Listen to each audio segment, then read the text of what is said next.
Manchester United 2, Tottenham 2. Guys, definitely not the result that United needed today. Where do I begin, guys? Literally, you're thinking 2-3 minutes in, Højlund gets his goal, a well taken goal by him. Decent work by Rashford down the left hand side. They link up. The ball kind of falls to Højlund and he smashes the ball in the roof of the net. And you're thinking from that point on, you're thinking, United can go forward and win this game. Tottenham equalise, kind of out of a bit of nothing. And then you're thinking, here we go, the same Manchester United again, the same symptoms are creeping in. United then go back, Rashford takes his goal very, very well. And you're thinking, okay, cool. Can United, shake off the cobwebs, move forward and get the win in this match? Tottenham come back yet again. Can't keep a lead, guys. Yeah, Tottenham come back, they equalise 2-2. I called 2-2 at the start of the game, and that's because this Manchester United team is really frail. There's a lot of fragility with it. We're always really good for the opening 10 minutes, which we were today. We was all over Tottenham for the opening 10 minutes. But what happens again? The usual suspects start popping up. Bruno starts losing the ball. Rashford starts running down blind alleys. And when that starts to happen, it starts to creep in a little bit. And Tottenham found more confidence and they found more drive. And it seemed like they wanted it more. I'll be honest, it seemed like they wanted it more. They racked up probably 12, 13 different corners. Why? Because when the balls were in the wider areas, they were more effective with the ball. They were trying to get things done. They were trying to whip the ball in. We was cutting the ball out at some points, which would go out for corners. 12, 13 corners to maybe, I think United maybe had 3, 4, not a lot of corners. And even when we had corners, the usual suspects, yet again, Bruno not clearing the first man. It's something that honestly needs to stop. I'm tired of it, honestly. Looking at our performance overall, defensively, we looked shaky from set pieces. And from the second goal that Tottenham scored, the ball gets played right through the midfield, literally a hot knife through butter. Eriksen is chasing shadows by that point, can't get close to his man, and they score. People say Onana should have done better, but for me, I think, the guy was literally at the 6-yard box.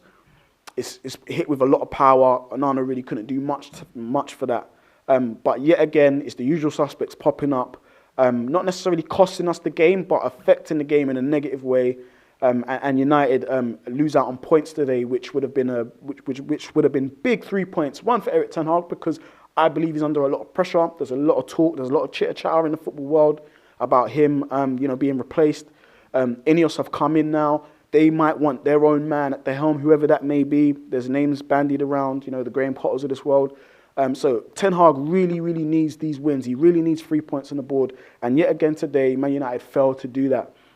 Looking through the team, he made changes with Eriksen coming into the midfield. I thought that Eriksen, literally one of his poorest games for Manchester United, hardly did anything today with the ball. And when he did, it wasn't really effective. He didn't really affect the game. He kind of got overrun in the midfield. He had young Kobbie there doing all of his work for him. Because Eriksen, when you get him, you do get football and ability, but then you lose mobility and physicality.